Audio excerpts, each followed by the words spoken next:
दोस्तों, मैं Shankar Yadav digital platform पे आपका हार्दिक स्वागत करता हूं। आज हम मैथ में नंबर सिस्टम पढ़ेंगे।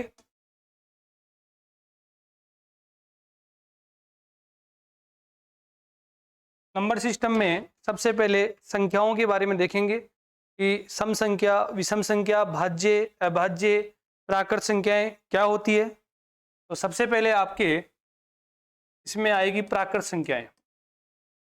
प्राकृत संख्या को नेचुरल नंबर n से लिखा जाता है।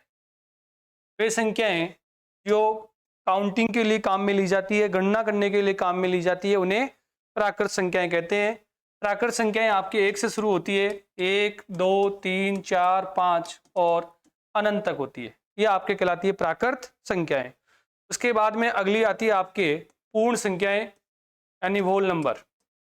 पूर्ण संख्याओं को W से लिखा जाता है और पूर्ण संख्याएं आपके 0 से शुरू होती है। 0, 1, 2, 3, 4, 5 और ये होती है आपके अनंत तक। ये कहलाती है आपकी पूर्ण संख्याएं। उसके बाद में अगली संख्या होती है, अगली संख्याएं कहलाएगी पूर्णांक संख्याएं, इंटीजर।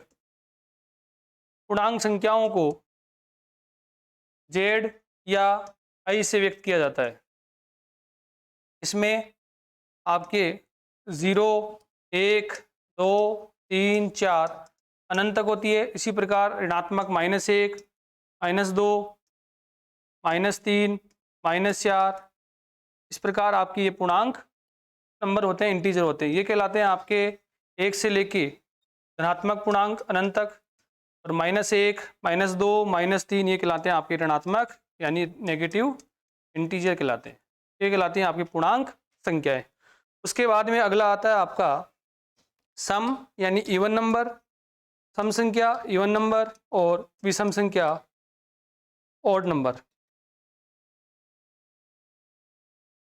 सम संख्या वे संख्याएं जो 2 से पूर्णतः विभाजित होती है, उन्हें सम संख्याएं कहते हैं। 2, 4, 6, 8, 10 और इस प्रकार। और इवन नंबर विषम संख्याएं वे संख्याएं जो 2 से पूर्णतः विभाजित नहीं हो, उन्हें विषम संख्याएं कहते हैं। 1, 3, 5, 7, 9, 11, 13 ये आपकी कहलाती है विषम संख्याएं। इस प्रकार प्राकृत संख्याएं जो 1 से शुरू होती है, पूर्ण संख्याएं जो 0 से शुरू होती है, पूर्णांक संख्याएं जो 0, 1, 2, 3 यानी धनात्मक पूर्णांक भी होते हैं, 0 भी होता है, और -1, -2 माइनस ऋणात्मक संख्याएं, ये सब मिलके आपके कहलाते हैं पूर्णांक। सम संख्या जो 2 से पूर्णतः विभाजित हो और विषम संख्याएं जो 2 से पूर्णतः विभाजित नहीं हो। आगे देखते हैं। आगे अभाज्य संख्याएं। अभाज्य संख्याएं प्राइम नंबर।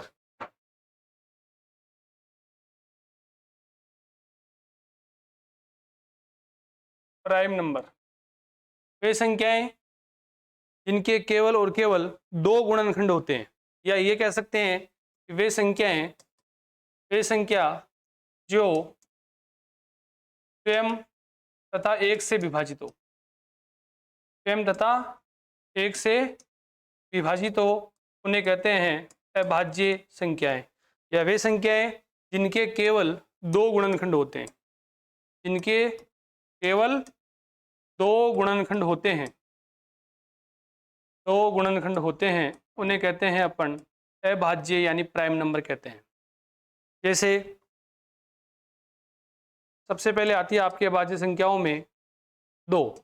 तो 2 में केवल 2 का भाग जाता है और 2 में केवल 1 का भाग जाता है, इसलिए 2 आपका कहलाएगा प्राइम नंबर अभाज्य संख्या। इसी प्रकार 2 के बाद में अगला प्राइम नंबर होता है 3। 3 केवल 3 और 1 से पूर्णतः विभाजित होता है। उसके अलावा 3 के बाद अगला होता है 5, 5 के बाद 7, 7 के बाद 11, 13, 17, 19, 23, 29, इस प्रकार आपके प्राइम नंबर होते हैं। ये इसमें सबसे जो छोटा प्राइम नंबर होता है वो होता है 2। सबसे छोटी अभाज्य संख्या जो आपके सामने दिख रही है वो होती है 2। दूसरा 1 से 50 तक जो प्राइम नंबर होते हैं, 1 से 50 तक प्राइम नंबर यानी अभाज्य संख्याएं होती हैं, वो होती है 15। 15 संख्याएं होती हैं 1 से 50 तक। इसी प्रकार ज़्यादा याद रखना हो तो आप 1 से 100 तक भी याद रख सकते हो। 1 से 100 तक होती है अभाज्य संख्याएं, वो होती है 25। इसके अलावा जो प्राइम नंबर होते हैं उनमें दो एकमात्र ऐसा प्राइम नंबर होता है जो सम होता है। तो केवल एकमात्र ऐसा प्राइम नंबर है जो सम होता है। उसके बाद आने वाले जितने भी प्राइम नंबर होते हैं वो सब विषम होते हैं, ओड होते हैं। तो ये आपके प्राइम नंबर होते हैं। इसमें ये भी आप याद रख सकते हो कि 3 अंकों की सबसे छोटी जो अभाज्य संख्या होती है, 3 अंकों की सबसे छोटी अभाज्य संख्या होती है 101। अभाज्य संख्या 101 होती है। और 3 अंकों की सबसे बड़ी, 3 अंकों की सबसे जो बड़ी अभाज्य संख्या होती है वो होती है 997। इस प्रकार से ये आपके प्राइम नंबर होते हैं। एग्जाम की दृष्टि से प्राइम नंबर अत्यंत महत्वपूर्ण है और इसमें सबसे महत्वपूर्ण है सबसे छोटी प्राइम नंबर 2 और 1 से 100 तक की अभाज्य संख्याएं, वो होती है आपके 25। उसके बाद में प्राइम नंबर के बाद में अगला आता है आपका भाज्य संख्याएं। भाज्य संख्याएं, कंपोजिट नंबर।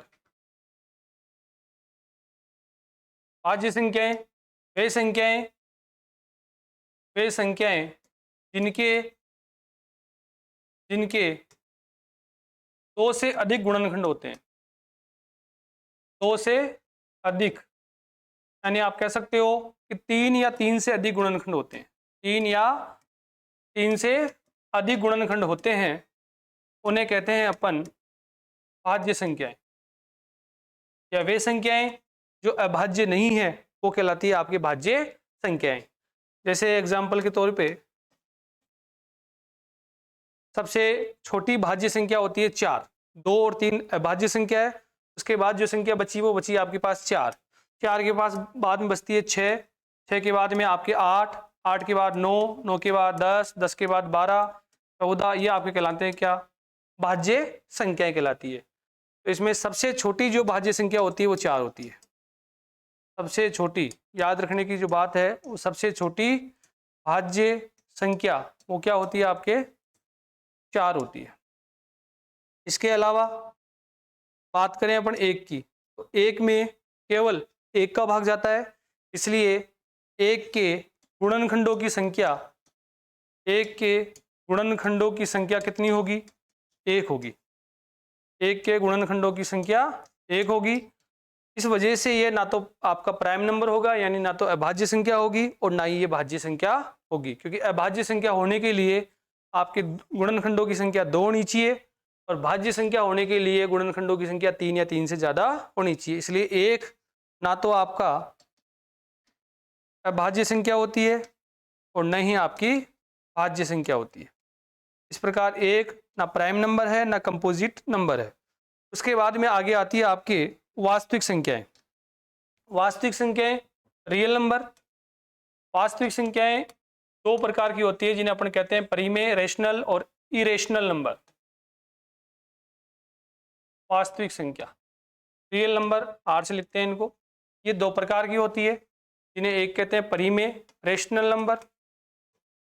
एक होती है आपके अपरिमेय, इरेशनल नंबर। अपरिमेय संख्या, परिमेय संख्याओं को क्यू से व्यक्त किया जाता है, जबकि अपरिमेय संख्याओं को आर माइनस क्यू से डिनोट किया जाता है। परिमेय संख्याएं किन्हें कहेंगे? वे संख्याएं जिन्हें P upon Q, Q not equal 0, P upon Q के रूप में लिखा जा सकता है, लिखा जा सकता है। जहां P और Q, जहां P एवं Q दोनों इंटीजर होते हैं, दोनों क्या होते हैं? पूर्णांक संख्याएं होती है, पूर्णांक होते हैं। तो वे संख्याएं जिन्हें P बटा Q, Q नॉट इक्वल 0 के रूप में लिखा जा सकता है।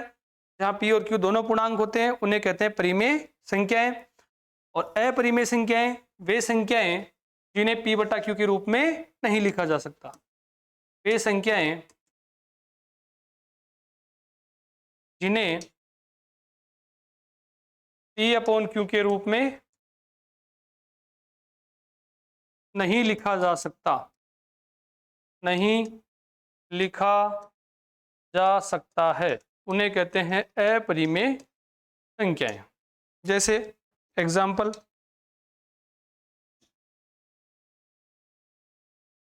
एग्जाम्पल है 5/7, तो ये आपके पी बटा क्यू के रूप में हो गया। अब यहाँ पे पी का मान हो गया 5, क्यू का मान हो गया 7, और पी और क्यू दोनों का मान जो है वो इंटीजर है, पूर्णांक है। इसी प्रकार माइनस के मान लो 11 है, तो -11 को अपन लिख सकते हैं -11/1, तो ये हो जाएगा पी बटा क्यू के रूप में, जहाँ पी का मान भी इंटीजर है और क्यू का मान भी इंटीजर है। तो ये भी आपके क्या है, परिमेय संख्या है।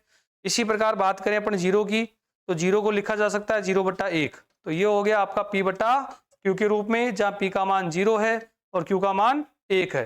पी और क्यू यानी 0 और 1 दोनों इंटीजर होते हैं, पूर्णांक होते हैं, इसलिए आपकी क्या कहलाएगी, परिमेय संख्या कहलाएगी। इसी प्रकार माइनस के 1/7 है, ये आपके पी अपॉन क्यू के रूप में है, जहाँ पी का मान यहाँ पे -1 है, क्यू का मान यहाँ पे 7 है। -1 और 7 दोनों इंटीजर होते हैं, पूर्णांक होते हैं, तो ये भी क्या है, आपकी एक परिमेय संख्या होगी। अब अपरिमेय संख्या क्या होगी, जैसे 1/√2, तो यहाँ पे ये है पी बटा क्यू के रूप में, लेकिन पी का मान 1 है जो आपका इंटीजर होता है, पूर्णांक होता है, लेकिन क्यू का मान यहाँ आ गया √2, जो √2 आपका इंटीजर नहीं होता, इसलिए 1/√2 आपके परिमेय संख्या नहीं होगी, और जब परिमेय संख्या नहीं होगी तो ये कहलाएगी आपकी अपरिमेय संख्या। इसी प्रकार 3 की पावर 1/4 है, अब इसको आप लिख सकते हैं बटे में 1, तो ये पी बटा क्यू के रूप में हो गया, लेकिन क्यू का मान यहाँ इंटीजर है 1, लेकिन पी का मान जो है 3 की पावर 1/4, ये आपके इंटीजर नहीं है, इसलिए यह आपकी संख्या परिमेय नहीं है, ये भी क्या है, आपकी अपरिमेय संख्या होगी, परिमेय नहीं है, अपरिमेय होगी। इसके अलावा आपको 2 बातें और ध्यान रखनी है, एक होता है पाई, एक होता है ई। पाई जो वर्त के क्षेत्रफल में यूज लिया जाता है, पाई r स्क्वायर, वो पाई है, और ई होता है जो लोगरिथम में काम में लेते हैं, log ई लिखते हैं बेस में, वो ई होता है। ये दोनों संख्याएं आपके अपरिमेय संख्या होती है, और जो पाई का मान अपन काम में लेते हैं 22/7, वो आपका परिमेय नंबर होता है, क्योंकि इसको अपन पी बटा क्यू के रूप में लिख सकते हैं। पी का मान यहाँ 22 होगा और क्यू का मान यहाँ 7 होगा, दोनों इंटीजर है, इसलिए ये परिमेय है। लेकिन पाई जो होता है वो अपरिमेय होता है। क्यों होता है, क्योंकि जो पाई का मान होता है, पाई का मान होता है लगभग 3.14159,265, ये ऐसे पाई का मान होता है। जबकि 22/7 का जो मान होता है, यानी 22 में अपन जब 7 का डिवाइड करते हैं तो ये आता है 3.145728145728, इस प्रकार से ये आपके 22/7 का मान आता है। तो यहाँ पे क्या है कि जो पाई का मान है वो दशमलव के बाद में 2 स्थान तक, और 22/7 का मान भी दशमलव के बाद 2 स्थान तक सेम है, इसलिए पाई का मान 22/7 नहीं होता, पाई का मान लगभग 22/7 के बराबर होता है। पाई का मान लगभग 22/7 के बराबर होता है। आपके 22/7 के बराबर नहीं होगा, लगभग बराबर होता है। दशमलव के 2 स्थान तक पाई का मान और 22/7 का मान सेम है, इसलिए पाई के स्थान पर अपन 22/7 काम में लेते हैं। इसलिए आपको ध्यान रखना है कि 22/7 परिमेय क्यों है और पाई आपका अपरिमेय क्यों है। इसका कारण है दशमलव के बाद यहाँ अंकों की पुनरावृत्ति हो रही है, यहाँ पे अंकों की पुनरावृत्ति हो रही है, 14, 57, 28, 14, 57, 28 अंकों की पुनरावृत्ति हो रही है। यदि दशमलव के बाद अंकों की पुनरावृत्ति हो तो वो परिमेय संख्या होती है, और यहाँ पे आप देखोगे तो अंकों की पुनरावृत्ति नहीं हो रही है, इसलिए ये आपके अपरिमेय संख्या होती है। यानी दशमलव संख्याओं में वे संख्याएं जिनमें दशमलव बिंदु के बाद अंकों की पुनरावृत्ति हो उन्हें परिमेय कहते हैं, और यदि दशमलव बिंदु के बाद अंकों की पुनरावृत्ति नहीं हो तो उन्हें आप अपरिमेय संख्याएं कहते हैं। इसी प्रकार ई का मान होता है 2.7181,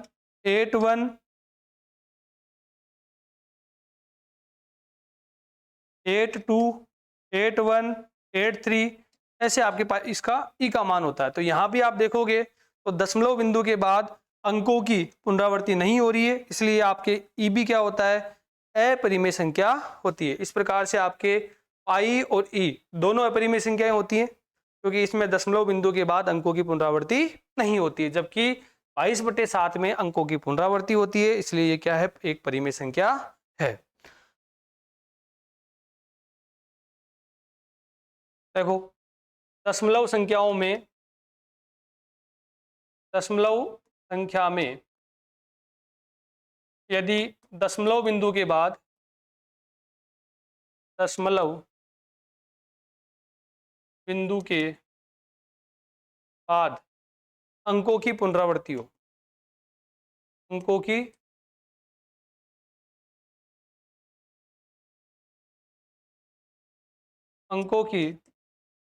पुनरावृत्ति हो, तो उसे परिमेय संख्या कहते हैं, उसे परिमेय संख्या कहते हैं। जैसे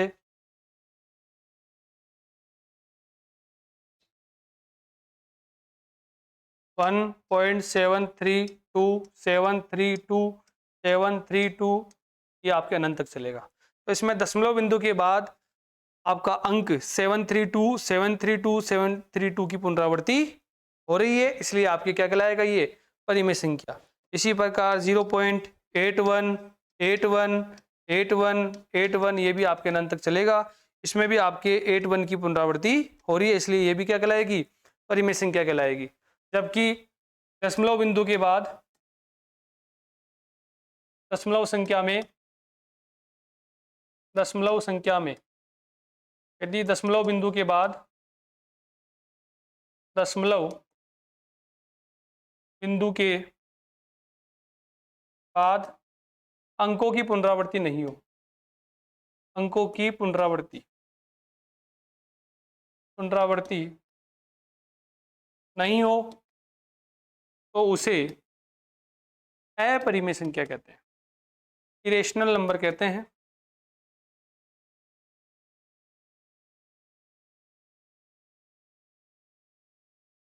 जैसे 1.275814391216, इसमें किसी भी अंक की पुनरावृत्ति नहीं हो रही है, इसलिए आपकी ये क्या कहलाएगी, एक अपरिमेय संख्या कहलाएगी।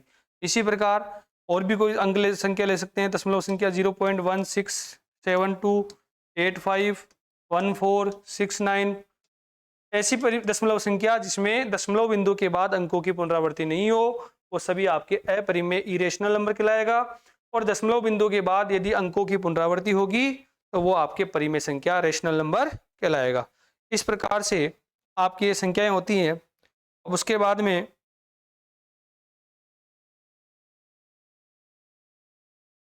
संख्याओं के योग पर आधारित कुछ सवाल देखते हैं। संख्याओं के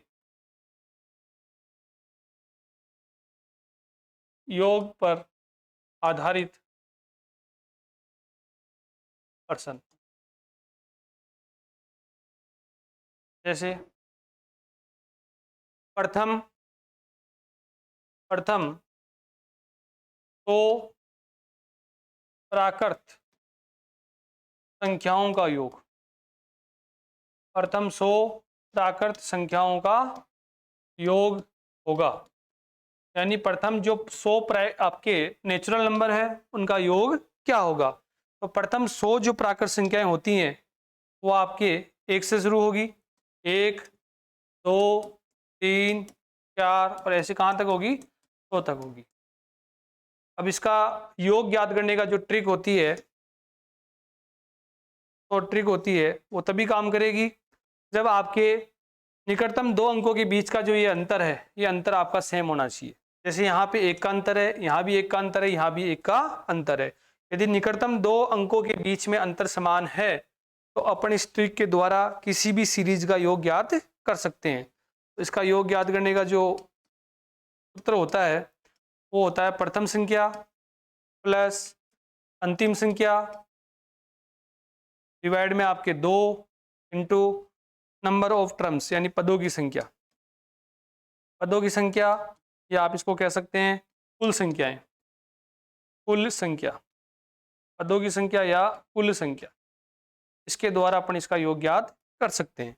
लेकिन ये ट्रिक आपके तभी काम करेगी जब संख्याओं के बीच का अंतर समान हो। यदि अंतर आपका समान नहीं है, ऐसे है 1, 4, 6, 8, 9, तो यहाँ आपके अंतर 3 है, यहाँ 2 है, यहाँ 2 है, यहाँ 1 है। अब इस सूत्र के द्वारा इस सीरीज का योग ज्ञात नहीं किया जा सकता। तो यहाँ पे देखो आपके प्रथम नंबर यानी 1 है, अंतिम संख्या आपके 100 है, डिवाइड में आपके 2 है, इंटू पदों की संख्या या कुल संख्या, तो 1 से लेके 100 तक टोटल 100 संख्याएं होती है। तो ये 2 से कैंसिल होगा कितनी बार? 50 बार। और ये 1 + 100 101 इंटू 50 गुणा करेंगे तो 0505, इसका योग आ गया 5050। 1 से 100 तक की जो प्राकृत संख्याएं होती है उनका योग होता है आपके 5050। इसी प्रकार और कोई सवाल भी देख सकते हैं इसी सूत्र के द्वारा, जैसे 95 से 110 तक की प्राकृत संख्याओं का योग, प्राकृत संख्याओं का योग होगा। तो सबसे पहले वही 95 से लेके 100 तक की जो आपके नेचुरल नंबर होते हैं वो होते हैं 95, 96, 97, ऐसे आपके 110 तक होंगे। तो इनका योग ज्ञात करना है तो वही ट्रिक आपको काम में लेनी है। प्रथम संख्या या प्रथम पद तो 95 है, यहाँ अंतिम संख्या या अंतिम पद 110 है, बटे में 2 इंटू पदों की संख्या या कुल संख्याएं। तो यहाँ कुल संख्या निकालने का जो तरीका है, कुल संख्या, उसका भी तरीका होता है अंतिम संख्या माइनस प्रथम संख्या बटे में अंतर या सार्व अंतर, निकटतम दो संख्याओं के बीच का अंतर, और प्लस का 1। ये आपकी शॉर्ट ट्रिक होती है कुल संख्या निकालने के लिए। तो यहाँ पे आपके पास अंतिम संख्या दे रखी है 110, 110 प्रथम संख्या या प्रथम पद है 95, बटे में इनमें अंतर, निकटतम दो पदों के बीच का जो अंतर है वो आपका 1 है, तो डिवाइड में 1 + 1, तो ये घटाएंगे आपके, ये बचेगा 15, डिवाइड में 1 + 1 भाग देंगे तो 15 और 1 16, 16 संख्याएं होगी। और वैसे आप सीधा करते हो 110 माइनस 95 तो ये आता है 15, जो कि गलत है, क्योंकि इसमें 96 से लेके 110 यानी 110 तक काउंट होता है, 95 काउंट नहीं होगा। तो इस ट्रिक के द्वारा कुल संख्या अपन निकाल सकते हैं। अंतिम संख्या में से प्रथम संख्या घटाएंगे, बटे में अंतर का भाग देंगे और प्लस का 1 करेंगे, तो आपकी कुल कितनी संख्या है संख्याओं की पता चल जाएगा। कुल कितनी संख्याएं, तो 16 संख्याएं। ये 2 से कैंसिल होगा कितनी बार? 8 बार। इसको ऐड करेंगे तो ये आपका आ जाएगा कितना? 205 इंटू 8, 8 पंजे 40, 4 8 दूनी 16, 1640।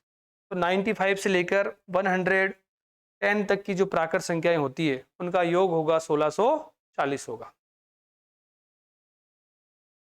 इसी प्रकार आगे आता है आपके पास प्रथम, और ट्रिक बता रहा हूं,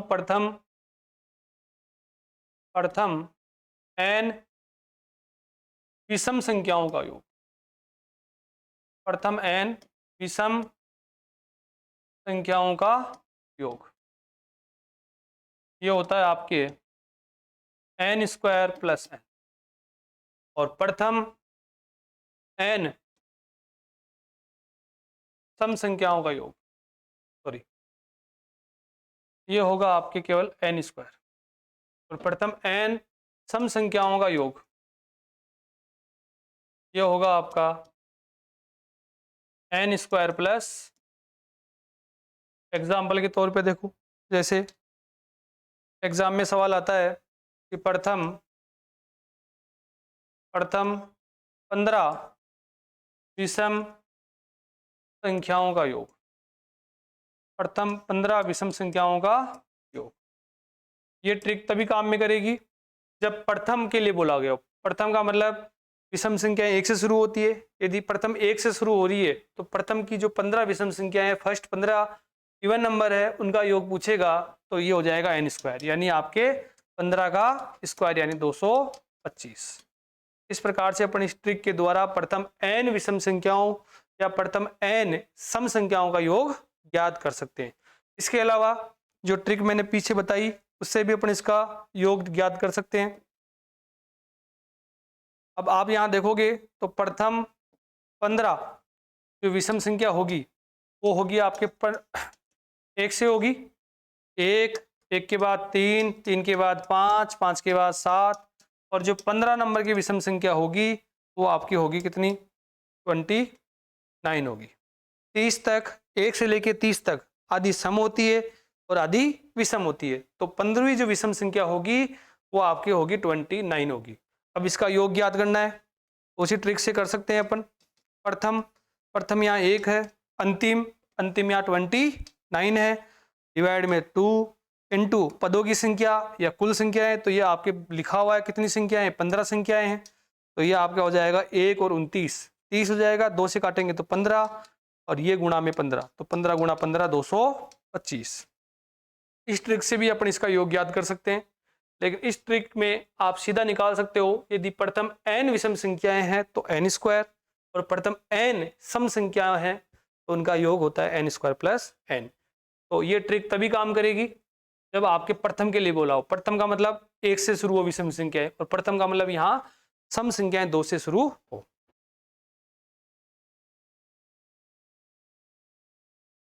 अब जैसे मान लो एग्जाम में सवाल आता है कि प्रथम 20 सम संख्याओं, प्रथम 20 सम संख्याओं का योग। अब आपको ट्रिक याद है, तो याद है n स्क्वायर प्लस n होता है, तो सीधा अपन निकाल सकते हैं n की वैल्यू यहाँ 20 हो गई, तो 20 का स्क्वायर प्लस 20, तो 20 का स्क्वायर 400 प्लस 20 जोड़ेंगे तो 420। तो ये आपके प्रथम n सम संख्याओं और प्रथम n विषम संख्याओं का योग ज्ञात कर सकते हैं इस सूत्र के द्वारा। यदि प्रथम n सम और विषम संख्याएं नहीं पूछी जाएगी तो जो मैंने ट्रिक बताई है, प्रथम संख्या प्लस अंतिम संख्या बटे में 2 इंटू पदों की संख्या या कुल संख्या, उसके द्वारा ज्ञात कर सकते हैं। जैसे एक एग्जाम्पल में बता रहा हूं,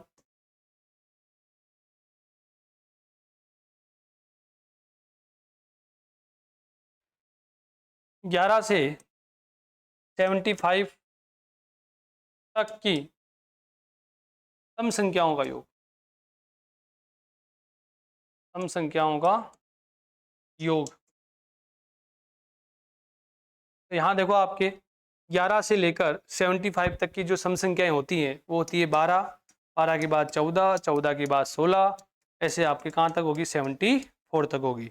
अब इनमें देखो निकटतम दो पदों के बीच का अंतर समान है, 2 का अंतर है, तो अपन यहाँ पे सीधा इसका योग ज्ञात कर सकते हैं। तो सबसे पहले कुल कितनी संख्या है यहाँ पे, तो कुल संख्या निकालने का तरीका वही बताया मैंने अभी। सबसे जो अंतिम संख्या होती है, अंतिम संख्या यहाँ 74 है, उसमें से प्रथम संख्या घटाएंगे 12 बटे में इनमें जो निकटतम दो पदों के बीच का अंतर है यहाँ पे आपके सामने 2 का, निकटतम दो पदों के बीच का अंतर है 2 और प्लस का 1 कर देंगे, इतनी संख्याएं होगी इसमें। तो ये आपकी हो जाएगा कितना, ये हो जाएगा 262 बटे 2 प्लस 1 डिवाइड करेंगे 31 प्लस 1 तो 32, यानी कुल 32 संख्याएं होगी। यानी आपके 11 से 75 तक कुल जो सम संख्याएं होती हैं वो 32 होती हैं।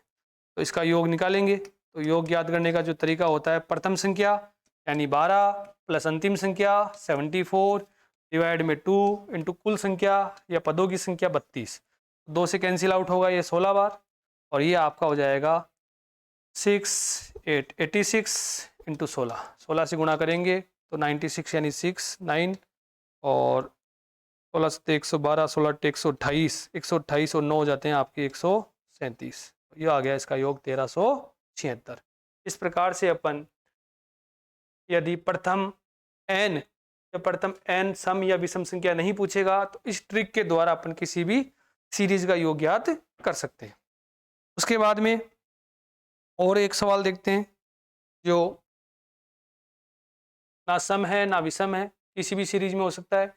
जैसे 15 + 20 + 25 + 95 तक का योग ज्ञात करो। योग कीजिए। इसका योग अपन यहाँ देखेंगे कि निकटतम दो पदों के बीच का जो अंतर है वो 5 का है। उसी सूत्र के द्वारा अपन इसका योग ज्ञात कर सकते हैं। तो सबसे पहले इस सीरीज में कुल कितनी संख्या है, तो कुल संख्या अपन इसमें निकालेंगे। तो यहाँ आप देखोगे तो कुल संख्या निकालने का जो तरीका बताया मैंने, अंतिम संख्या 95 माइनस प्रथम संख्या 15 बटे निकटतम दो संख्याओं के बीच का अंतर यहाँ समान है 5 + 1। तो ये आपका हो जाएगा यहाँ से 80 डिवाइड में 5 + 1, डिवाइड करेंगे 5 का तो 16 पंजे 80 + 1, ये आपका हो जाएगा 17। यहाँ पे इस सीरीज में कुल 17 संख्याएं। तो योग ज्ञात करने की जो ट्रिक होती है, शॉर्ट ट्रिक बताया मैंने कि प्रथम संख्या लेंगे सबसे पहले 15 प्लस अंतिम संख्या लेंगे 95 डिवाइड में 2 इंटू कुल संख्या, तो कुल संख्या यहाँ पे 17 है। इसको ऐड करेंगे 15 + 95 110 होता है, डिवाइड में 2 गुणा 17, 2 से इसको कैंसिल करेंगे 55 बार जाएगा इंटू 17, 17 5 85 यानी 5 8 हासिल 85 और 8 93, 935 इसका आंसर आएगा। इस सीरीज का जो योग होगा वो होगा 935। इस प्रकार से अपन संख्याओं का योग याद कर सकते हैं। नेक्स्ट अगला है सम संख्याओं। प्रथम सम संख्याओं के वर्गों का योग। तो प्रथम सम संख्याएं होती हैं 2 का वर्ग, 4 का वर्ग, 6 का वर्ग, इस प्रकार आपके n का वर्ग। इसका योग का सूत्र होता है n n+1 n+2 बटा 6। इसी प्रकार प्रथम विषम संख्याओं के वर्गों का योग। प्रथम विषम संख्याओं के वर्गों का योग, वर्गों का योग। तो प्रथम जो विषम संख्याएं होती हैं वो होती है 1 का वर्ग प्लस 3 का वर्ग प्लस 5 का वर्ग प्लस ऐसे आपका n का वर्ग। इसका भी योग का जो सूत्र होता है वो सेम होता है n n+1 n+2 और डिवाइड में 6। दोनों सवाल आपके सूत्र से हल होंगे और दोनों के सेम सूत्र होते हैं। एग्जाम्पल जैसे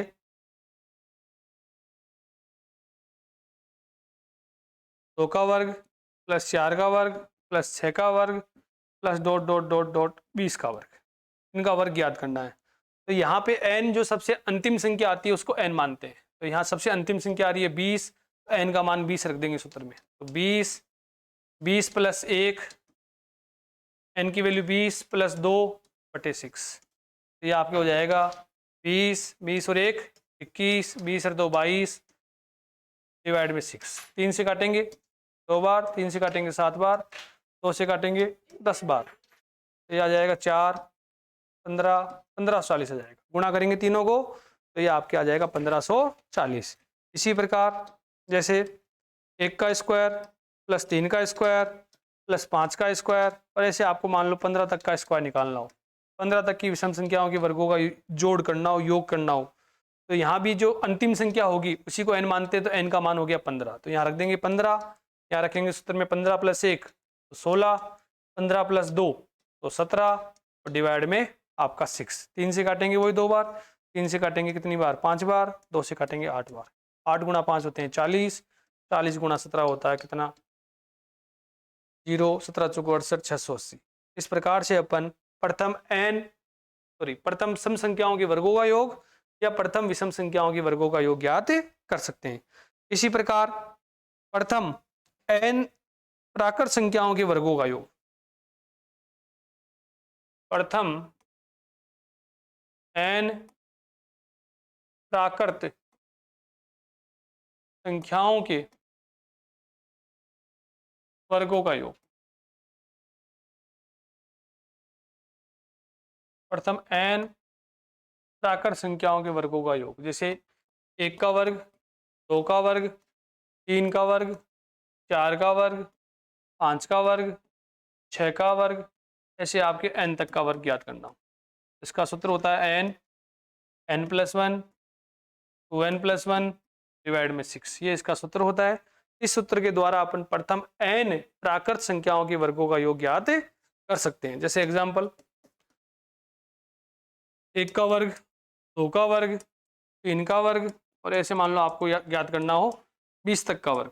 प्रथम 20 प्राकृत संख्याओं के वर्गों का योग ज्ञात करना हो, तो यहाँ पे n का मान हो गया 20, तो यहाँ 20 रख देंगे सूत्र में, तो 20, 20 प्लस 1, 2 गुणा n की वैल्यू 20 प्लस 1 बटे में 6, तो ये आपका हो जाएगा 20, 20 और 1 21, 20 दूना 40 और 1 41 डिवाइड में 6। तो 3 से काटेंगे 2 बार, 3 से काटेंगे 7 बार, 2 से काटेंगे 10 बार, गुणा करेंगे तीनों को, 7, 7 चौक 28, 2870 इसका आंसर आएगा। यानी प्रथम 20 जो आपके प्राकृत संख्याएं हैं उनको वर्गों का योग होता है 2870। अब यदि मान लो इसी सवाल में प्रथम का नहीं पूछा जाए, मान लो आपका पूछा गया है 11 से, 11 का वर्ग, 12 का वर्ग, 13 का वर्ग प्लस 14 का वर्ग प्लस डॉट डॉट डॉट 20 तक का वर्ग।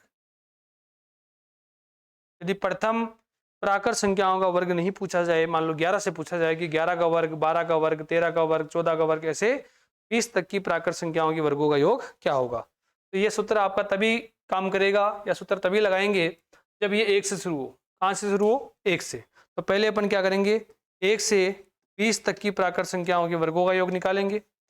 और सवाल में पूछा गया आपका 11 से, तो 11 से पूछा गया है तो 11 से पहले आएगा 10, तो 1 से 10 तक का फिर दोबारा निकालेंगे, और 1 से 20 तक की प्राकृत संख्याओं के वर्गों के योग में से 1 से 10 तक का घटाएंगे तो आपका 11 से लेके कहाँ से बचेगा, 11 से लेके 20 तक बचेगा। इस प्रकार अपन इस ट्रिक को 2 बार काम में लेंगे, तब आपका 11 से लेके 20 तक का जो वर्गों का योग है वो ज्ञात कर सकते हैं। जैसे अब 1 का वर्ग, 2 का वर्ग, 3 का वर्ग, ऐसे 10 तक का वर्ग निकालें। n की वैल्यू यहाँ है 10, तो यहाँ सूत्र में 10 रख देंगे, तो n की वैल्यू 10, 10 यहाँ रखेंगे, 10 प्लस 1 11, 10 यहाँ रखेंगे, 10 दूना 20 और 1 21 बटा 6, 3 से काटेंगे 2 बार, 3 से काटेंगे 7 बार, 2 से काटेंगे 5 बार, 11 गुणा 5 55 होता है, 55 गुणा 7, इस प्रकार से आप आ जाएगा 5 7 35 और 3 38, 385। यानी 1 से 10 तक की संख्याओं के वर्गों का योग होगा वो आपका होगा 385, और 1 से लेके 20 तक की संख्याओं के वर्गों का योग हो गया 2870। तो आपको 11 से लेके 20 तक का चाहिए, तो इसमें क्या करेंगे अपन कि 1 से लेके 20 तक का वर्ग आया 2870, इसमें से अपन 1 से लेके 10 तक की प्राकृत संख्याओं के वर्गों का योग घटाएंगे 385, तो ये आपके पास बचेगा 11 से लेके 20 तक, तो इसको घटाएंगे तो ये बचेगा आपका 10 में से 5, 16 में से 8 और 7 में से 3 गया 4, 2485। 11 से लेकर 20 तक की प्राकृत संख्याओं के वर्गों का योग होगा 2400, यानी 2485 होगा। इस प्रकार से अपन प्राकृत संख्याओं के वर्गों का योग ज्ञात कर सकते हैं। उसके बाद में अगला है प्रथम n प्राकृत संख्याओं के घनों का योग। प्रथम n प्राकृत संख्याओं के घनों का योग, घन का मतलब क्यूब। प्रथम n प्राकृत संख्याएं, जैसे 1 का क्यूब प्लस 2 का क्यूब प्लस 3 का क्यूब, और ऐसे मान लो आपको n तक का क्यूब निकालना है। इसका सूत्र होता है n+1 बटा में 2 और इसका होल स्क्वायर, ये सूत्र होता है। इस सूत्र के द्वारा अपन प्रथम n प्राकृत संख्याओं के घनों का योग यानी क्यूब का योग ज्ञात कर सकते हैं। जैसे एग्जाम्पल है 1 का क्यूब प्लस 2 का क्यूब प्लस 3 का क्यूब प्लस ऐसे कहाँ तक 10 तक का क्यूब। n की वैल्यू कितनी हो गई यहाँ 10 रखेंगे सूत्र में, तो 10 प्लस 1 11 बटे में 2 और इसका होल वर्ग।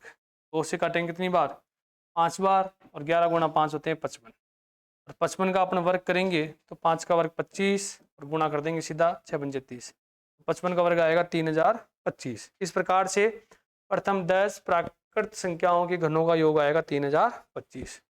इसी प्रकार 1 से लेकर 20 तक की प्राकृत संख्याओं के घनों का योग,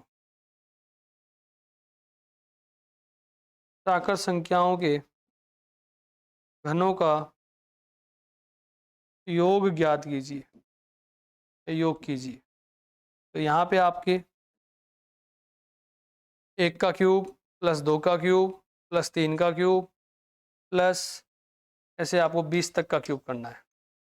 तो इसमें n की वैल्यू 20 रख देंगे सूत्र में, तो 20 और 1 21 बटे में 2 का होल स्क्वायर। तो 2 से काटेंगे इसको 10 बार और इसका वर्ग करेंगे तो 21 का वर्ग 441 और 10 का वर्ग 100, ये आ जाएगा आपका 44,100। इस प्रकार से 1 से लेकर 20 तक की जो प्राकृत संख्याएं हैं उनके घनों का योग होगा 21 का वर्ग 441, 10 का 100, गुणा कर देंगे दोनों को तो 44,100, ये आपका आंसर होगा। इस प्रकार से अपन प्राकृत संख्याओं के घनों का योग, प्राकृत संख्याओं के वर्गों का योग, प्रथम n सम संख्याएं, n विषम संख्याएं या प्राकृत संख्या, उनका योग ज्ञात कर सकते हैं। आज के लिए इतना ही, नेक्स्ट अगले वीडियो में देखेंगे। Thank you.